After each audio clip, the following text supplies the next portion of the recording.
Hi guys, how's it going today? Hope everyone's doing well. Welcome back to Queer Street Matters. My name is Trick, and today I have my lovely husband with me, River. They don't want to be on camera, but they want to be participating because I'm stealing their phone for this one. I'm still laptopless, and I still have to be annoying about it until they buy me a new one since they spill water on mine. But I love them anyway, so it's okay. I just have to steal their phone sometimes. Look at their cool case they made.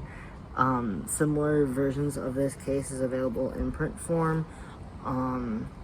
River, where can you buy your art if you don't live nearby? I don't have an online store yet, but I'm working. DM them on their Instagram link in the description below. We also are doing, sorry, there's a dog barking and I can't edit my videos since I don't have a laptop. Apologize about that. I'm the dog who's barking.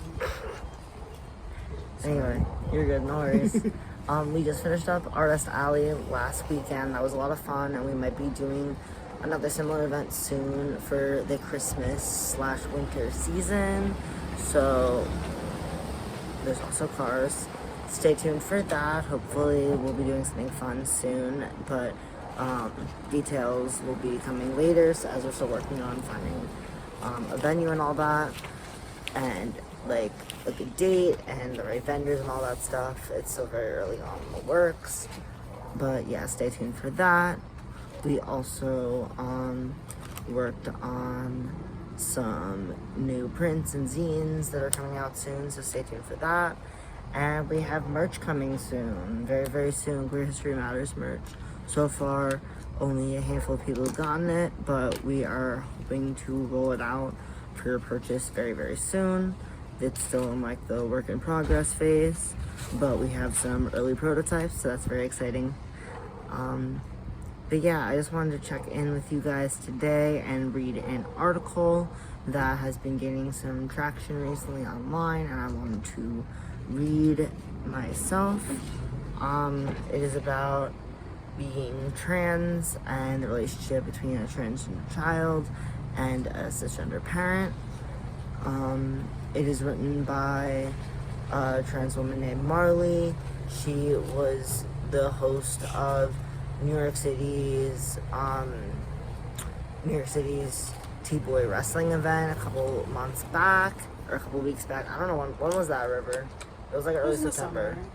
Was it not the summer? I don't remember. Either October or either August or September. It's October now at the time of filming. Time is an illusion. I don't know what time it is. I don't know what's going on. But yeah, I've been following Marley for a couple months now, or a couple weeks now, however long it's been since the event. And she seems pretty cool, and I don't know much about her, but I'm about to read one of her first published pieces of writing. She's pretty cool, and I'm excited to see this new little insight into her life. So today we're going to be reading off of River's phone. Steals it. Okay. This article is titled, Becoming My Father's Daughter. My dad and I never really understood each other. Then he took care of me after my gender-affirming surgery. By Marley Gotterer. Gotterer? How's it spelled? Gotterer? Gotterer? I don't know that one.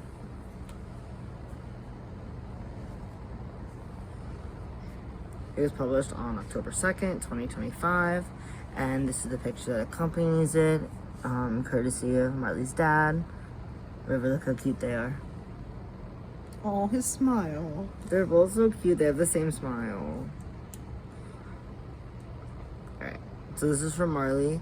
The first time I heard anything about being transgender, I was 11 years old, alone in my bedroom, watching an episode of South Park on my laptop. In it, the character, Mr. Garrison, undergoes gender-affirming surgery, and the cartoon cuts away to show the procedure happening on a real-life body. It was bloody and gross, but also life-altering to see. For the first time, that transition was an actual option. Growing up in a small town, Massachusetts, I didn't know of a single gay person, much less any trans people. My laptop screen, however, offered a portal into a world where I could experiment with my sexuality without being judged or becoming the butt of a joke. Like many teens of the early internet, my friends and I would spend hours talking to strangers on chat roulette, laughing whenever a dick popped up on the screen. Soon, I realized that I could chat with those random internet dicks on my own, too. That same year, I started stripping for strangers online. I had my bar mitzvah where I became a man, in quotes, became a man. At that point, I had Skype boyfriends in more states than I'd ever visited, ranging from 25 to 7 years old. I felt seen by these men. I knew exactly what to do to grab their attention, what to make them want me. I would lie about my age, saying I was 17, but in reality, I didn't look that old at all. Since starting middle school, I've been feeling all sorts of shame for my desires online. At least my shameful parts were rewarded. Knowing that it was wrong only made the whole thing more exciting. There's another photo here, inserted, another photo courtesy of Marley's dad. I also don't know what kind of content is in this article. I didn't read it beforehand. This is my live reaction and also Rivers as well. I was gonna say, sorry, I had a thought about the internet and how, like, I kind of experienced the same thing where, like, I have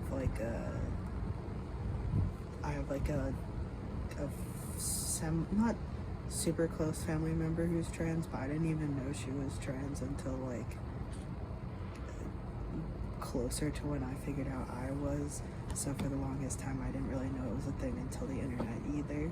The internet was absolutely, like, how I even discovered the concept of it, like, at least actually explained instead of just, like, you know, how parents, like, pretend to explain to their kids. If that makes sense. I don't know, I grew up Catholic. I didn't really have anyone explain it to me. Like, it's funny, I never really actually, like, came out to my parents as bisexual. Like, they just kind of already knew. But, like, I remember having a conversation one time in middle school with my friends, and they were like, ooh, what boy do you have a crush on? Or, like, they asked me, who do you have a crush on? And I said, well, I like this boy and this girl.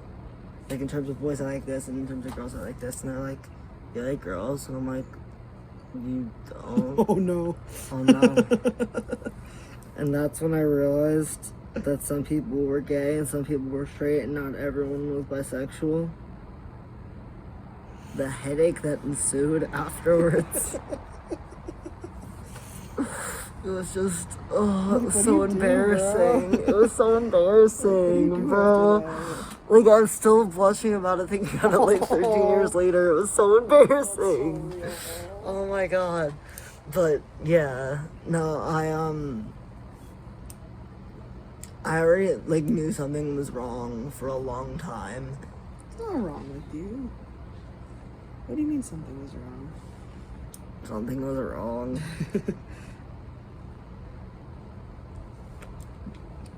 just, yeah. Yeah. So, something was off. Like, Something didn't feel right. It didn't feel right. There's a kid walking by. Liking. But yeah, no, I've always felt like kind of like off. I don't know where I found out about trans people. I think it was probably that fucking episode of Family Guy, like, with Ida. Loki, that was my... I did a video about her, also link in description. I heart Ida Davis. More content about her coming soon, as well as other queer media. Stay tuned. But yeah, I really love Ida, and I definitely like seeing trans people on the internet and stuff, like people putting their pronouns in their bio or whatever. And there was a time where I was like, oh my god, I hate myself, I wish I was a boy, and someone commented, what pronouns do you use? And I'm like, she, her, for now is fine. It really do be like that. It's just embarrassing thinking about it, because like I was just like a little kid, you know? It's not you to be embarrassed about how you were as a I shouldn't have been on the internet. I was too young All to be kids online. are embarrassing. All kids are I know. That's part of the fun of being a kid. It's okay. No, You don't have to feel embarrassed. listen, I'd rather feel embarrassed than any other feeling I've been feeling the last couple of days. You know what? I understand. I've been having a rough couple of days this week. This week's been really hard for me. So thinking about like little kid tricky being silly is honestly just cheering me up a little bit. Okay, good. It's slash pause. All of this is slash pause. I want every trans kid to know that they are loved and they are appreciated. It's okay to be cringe. It's impossible not to be. Free yourself from the shame of it. Very important, River. Sorry. It's okay, you're good. Alright, ready to get back to the article? Was there anything else you wanted to add to that? That was it. I just wanted to mention the internet. Yeah. Internet safety is so scary. True. Like, I try to protect myself to the best of my abilities, but I do, think is a very, like, I don't, like, want to call myself an influencer, but, like, I know I do have some influence. Also, shout out to you guys. Thank you so much for 50 followers. That's really awesome. I'm so proud of I'm so happy. you. I'm so grateful for every single one of you guys. And thank you for listening to my nonsense. But yeah, thank you so much for 50 subs. I'm so grateful for that. It's been almost 4 years of Queer History Matters, and I'm so blessed. I thank God for my life every single day and how lucky I am. And yeah, but I try to use whatever influence I have for good. And I want to promote other trans stories and other queer stories and share my love of history with you guys. Anyway, back to the article, but yeah, thank you so much for your input, baby. I appreciate your comments. Let me know if there's anything else you wanted to add. Thank you, honey.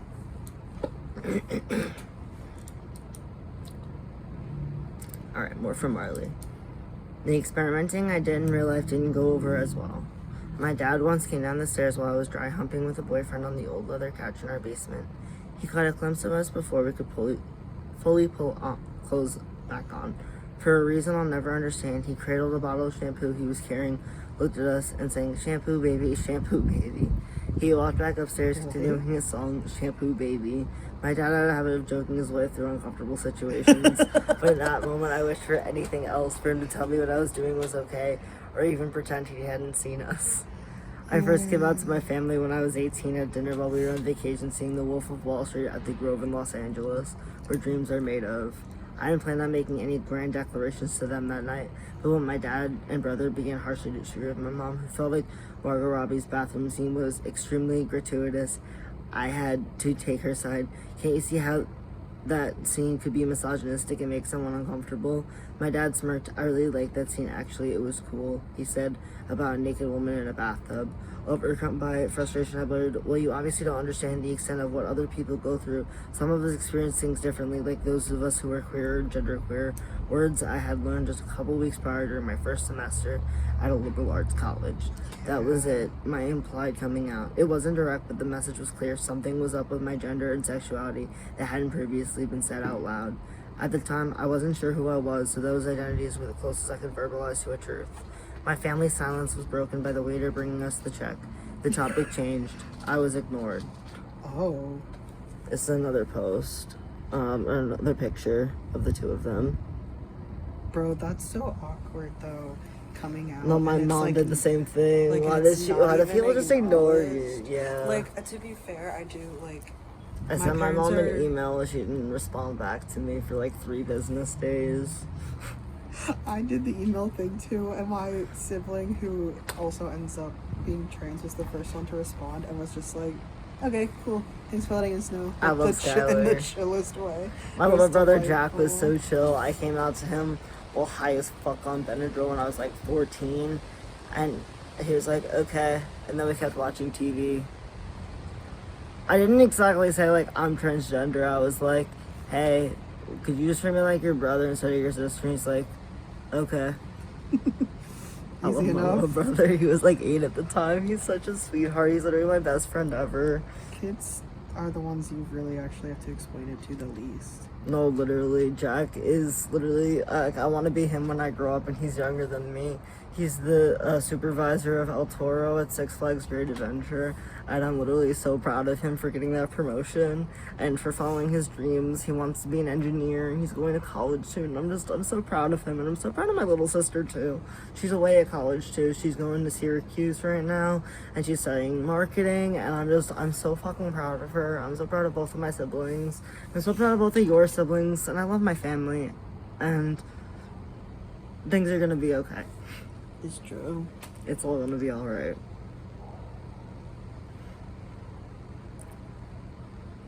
When we got into the rental car after dinner, my dad took the driver's seat like he always did.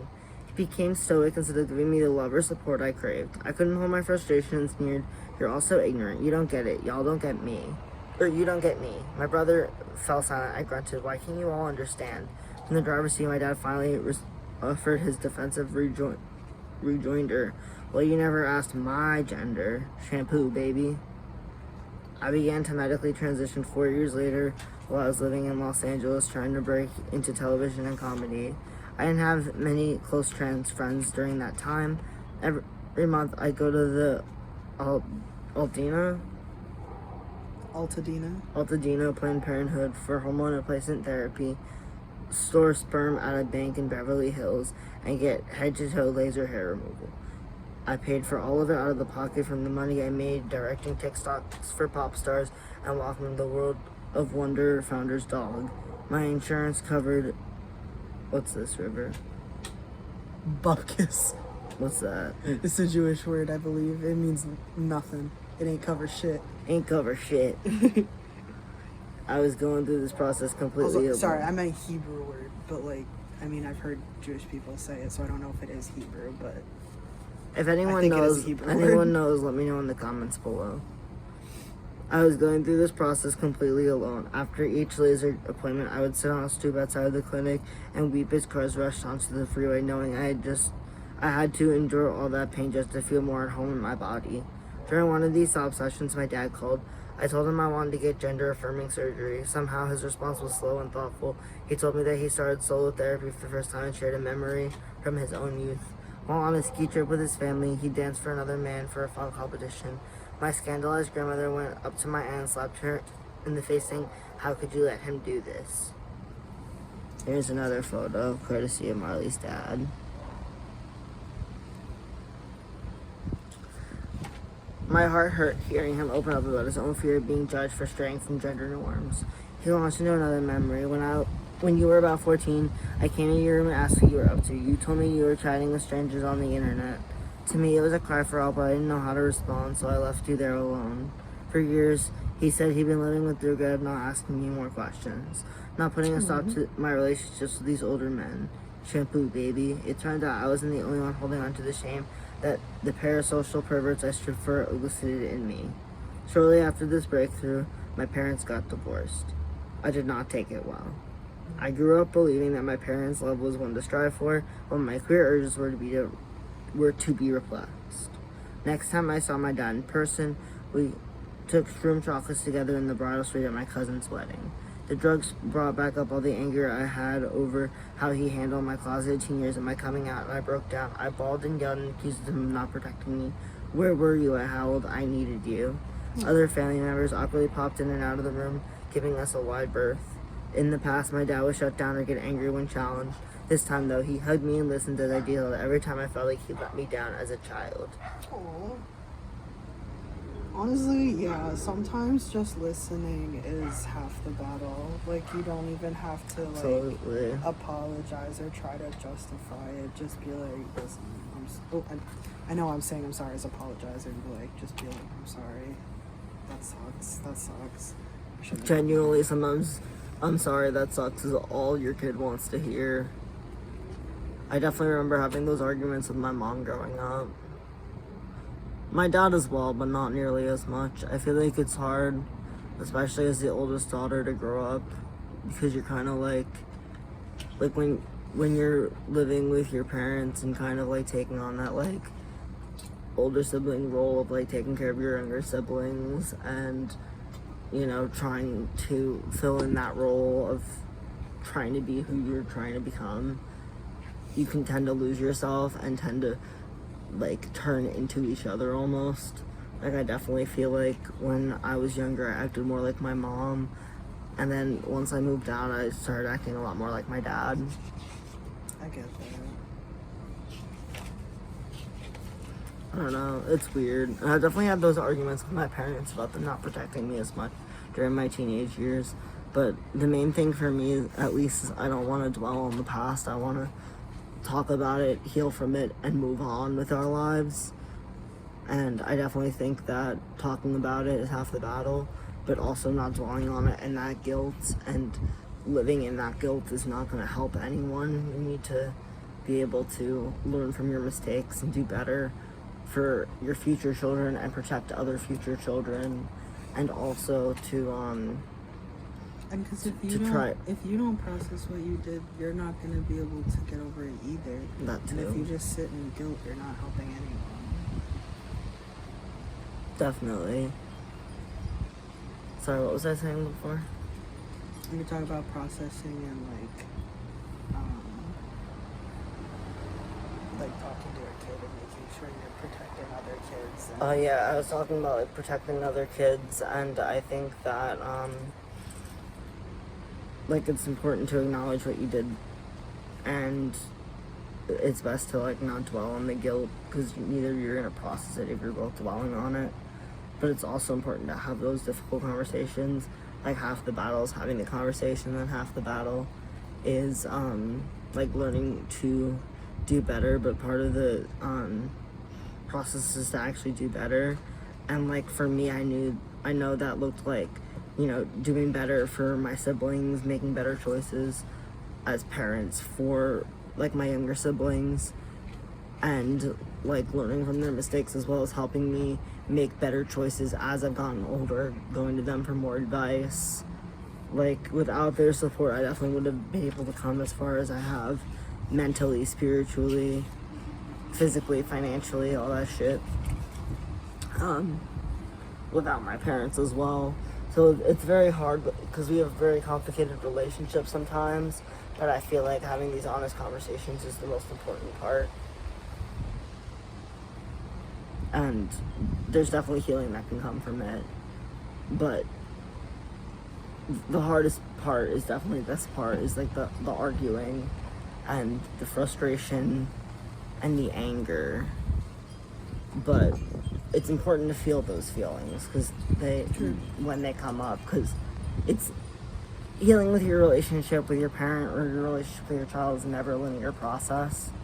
True. And I don't want any children or parents out there to feel like they're not doing enough. Like they're not like they're not doing enough, but like I don't want anyone to think that it's like a linear process, and just because that you've had like another big blowout argument or all those emotions came back up to the surface, that those good memories that you've had as you heal those relationships and as you like continue to build on those relationships and build trust, build love, build strength, all that kind of stuff, you definitely need to understand that it is not going to be a linear process. There's going to be ups and downs with that as well.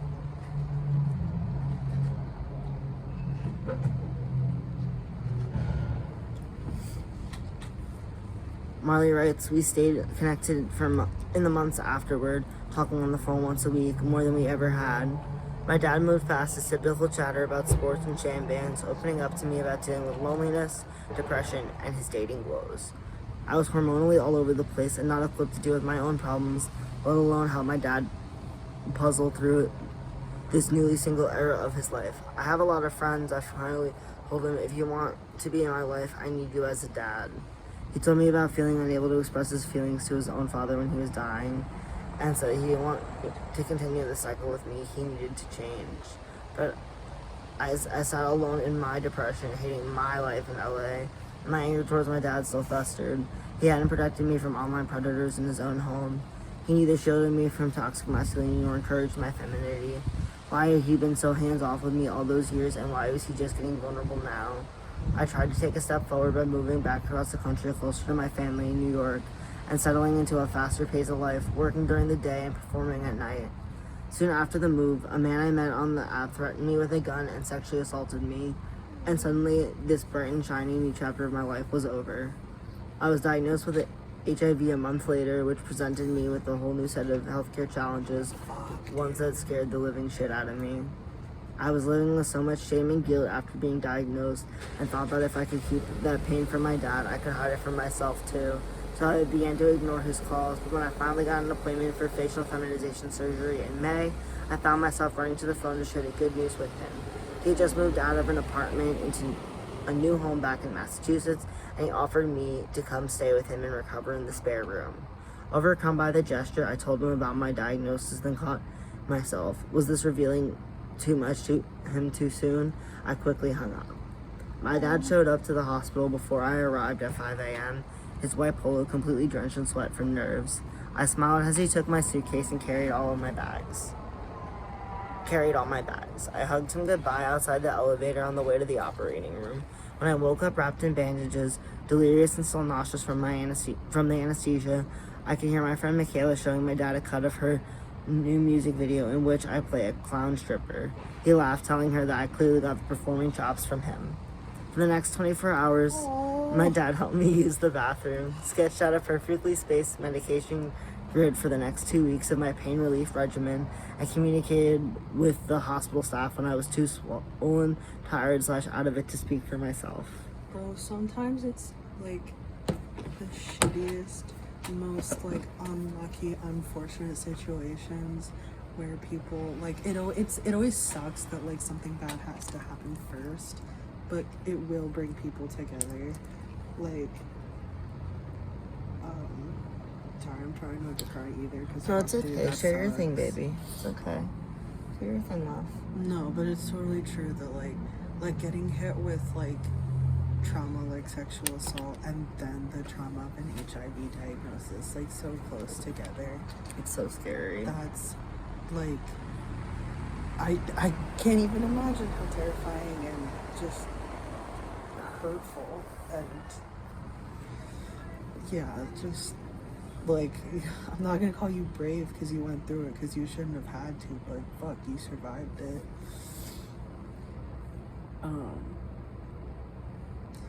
Like damn. And yeah, sometimes it does take that too for parents to fully see like I feel like so many parents are so scared of like I don't want you to be trans or like I don't want you to be queer, like bad things are gonna happen, but like bad things happen bad anyway. Things are gonna happen, and if you want like there to support your kid, then they definitely aren't gonna make it through.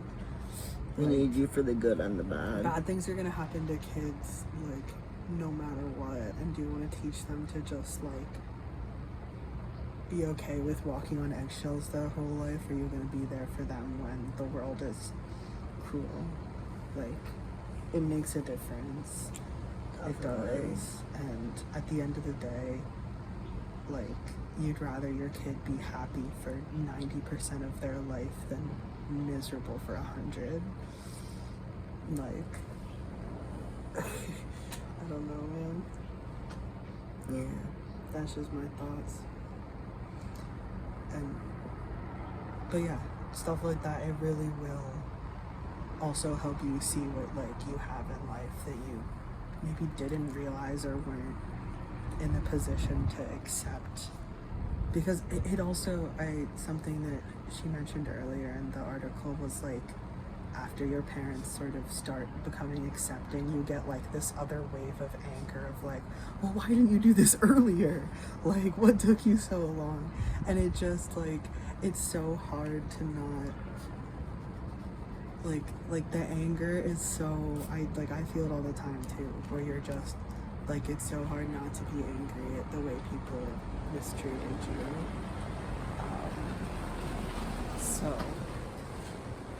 I don't know, yeah, I related to that too, that feeling of like, well, now you're supportive, like, where was this when I, like, felt like I needed it more, or when I was more desperate, or whatever the feeling is. So yeah, that's my thoughts. So I was writing down my thoughts because I didn't want to interrupt you, but I wanted to not forget what I was saying. That's so smart. I love you, and I just want you to know that you're supported and loved. I should have been doing that in college this whole time. I just be You haven't been doing that in No, I college? just be trying to remember there. Sitting there with my hand up like a weirdo.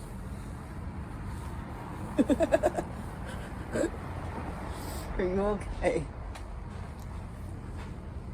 I'm sick today.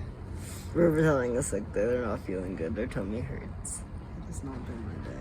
Sorry. Continue with your article / thought. I want to share my thoughts first, then we'll continue with the article. So basically, I wanted to note that I made a video about my experience with top surgery, and I will link that in the description below. But one thing I mentioned there, I went into much more detail in that video, so I'm not going to dwell on it too much. But I'm incredibly grateful that I had the support I did when I had top surgery. I had top surgery when I was 17 years old, and I was unable to drive, I was unable to work, I was unable to lift anything, I was unable to participate as much of a caretaker for my grandmother and my father as much as I wanted to. It was a very difficult time in my life, and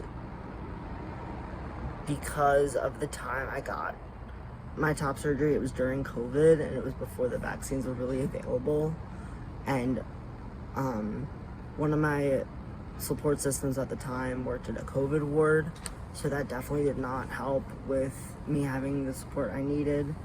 But I was more than grateful for my parents for taking good care of me during that time, and not only that, but like allowing me to like postpone like my move and stuff like that. I was incredibly lucky for when I had top surgery, for what I was able to do because of the support I had from my parents. That familial support was so important, and I am really glad that Marley was able to have that experience. Well, it seems like she's going to have a decent experience. I don't know, I haven't finished reading the article yet, but like I'm grateful I had a good experience, and I hope that every trans person gets it, because everyone deserves to be taken care of and have a supportive family. I'm also wanting to mention how grateful I am about I wanted to mention, well, I have a lot of feelings about this. Trigger warning for sexual assault for this portion of the video, I'm sorry. But I have a long history of sexual assault, and I am incredibly grateful that during all of that time I, one, was not diagnosed with an incurable disease. Every time I've been diagnosed with an STI, it has luckily been curable. And I want to say how grateful I am, not only for the circumstance, but for my amazing medical team who has helped me through navigate these difficult healthcare struggles, because no one really talks about the healthcare aspect of being sexually assaulted, the healthcare that you get afterwards. And like, I never did a rape kit, but also that must be an incredibly difficult procedure, and I'm grateful for everyone out there who like provides that type of medical health care, whether you work in abortion care, labor and delivery, OBGYN, ER,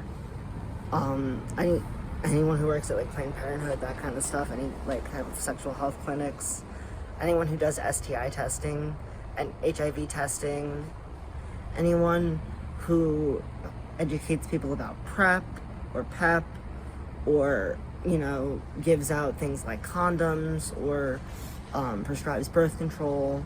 You're all doing wonderful things, and I'm so grateful for all of the medical professionals who do that kind of stuff.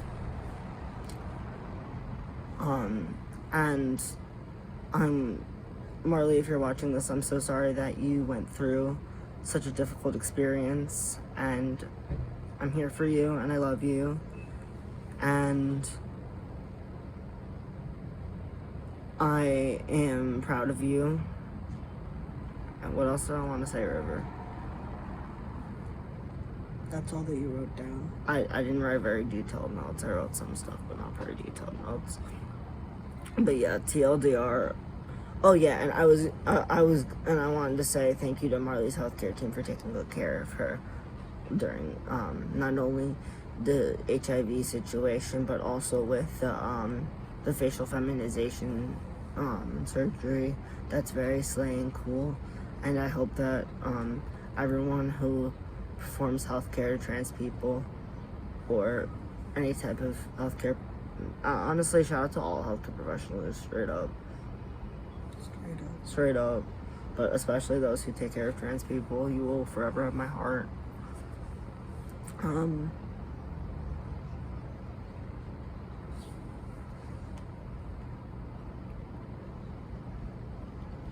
Can you try to decipher what I meant down here while I read my third point? Scary something. Oh, that says became. I know what it is. So I wanted to talk about, you mentioned, River, the anger and like, why didn't you do this earlier? I've definitely been having those type of arguments with my parents as well. Like I mentioned earlier, one of the things I wanted my parents to do was to treat my little siblings better than they treated me. And I was really grateful that they did that. And I'm very glad that my younger siblings got to have it better than I did. But it also hurt watching this, knowing that like my parents are capable of doing better, and they are capable of change, and they're capable of being good parents. As an oldest sibling especially, that's so hard to watch. Like, I'm so happy for them and proud of them and glad my siblings have it better than I do, but fuck, it hurts, and I'm so angry about it. And it's hard because they kind of like became parents after I moved out when I was 17. I'm like, no one moves out at 17 because they want to.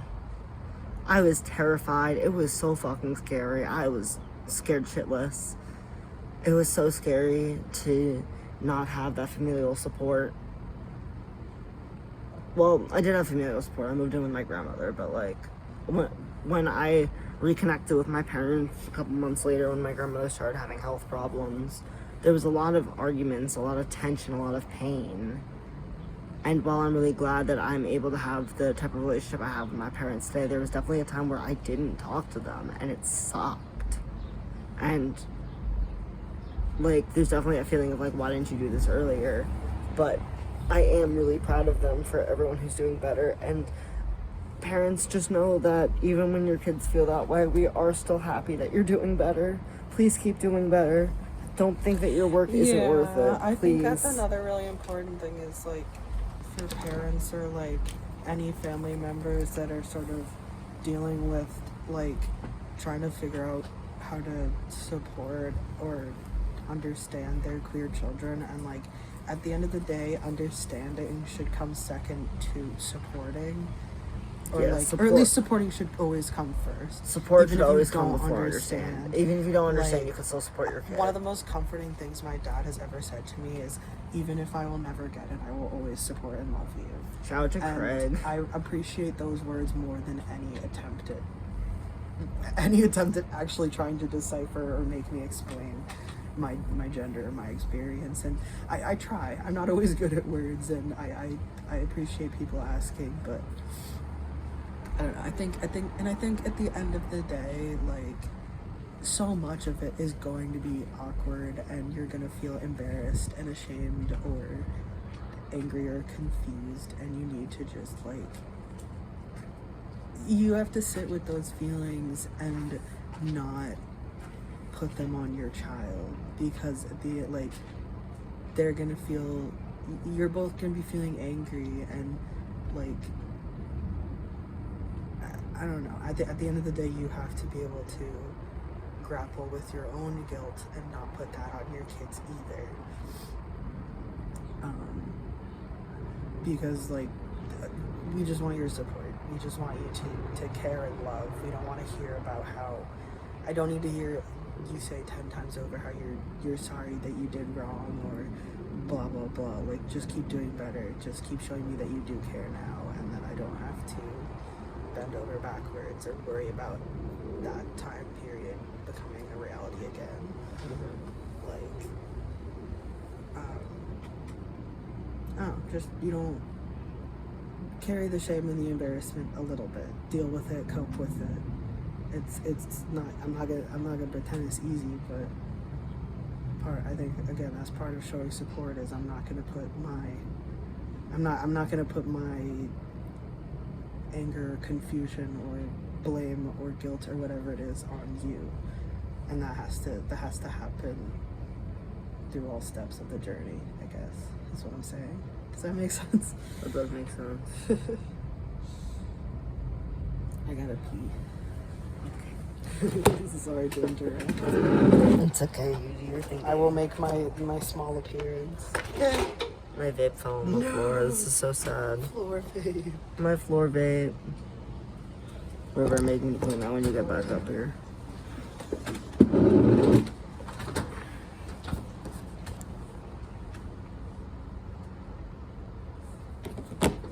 We're gonna make this two-parter so you don't have to wait for River to go pee.